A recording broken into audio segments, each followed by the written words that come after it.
Nay usa ka pari nga nangayo nato din higtabang tungod sa iyang panginahanglan sa iyang pag-eskwela. Akong gitabangan hurot gyud og bayad ang iyang tuition dinhi. Foreigner man ni siya.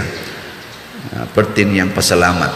Naghimo siyang suwat, Father, ipadangat sa imong parishioners nga perti ginakong pasalamat. Nya nangutana siya nako nganong generous mga ka, Father. Nako kay nahigugma man ko sa kakabos, Father. Siya, I cannot understand unsa man usep sabot nimo ana. Nako kita bayang pari basta magmisa ta nabi agid tay kolekta nya purti gid akong daghan nagkolekta sa akong misa. Unya kay gusto man kong mahimong kabos akong i-share mo nang yano kay kung mobayad sa imong tuition. Kaya nga naman wa man ko magbalyo sa akong kaugalingon og kwarta karon gay tingali mas daghan kag kwarta kay kanako kay sige man kang misa.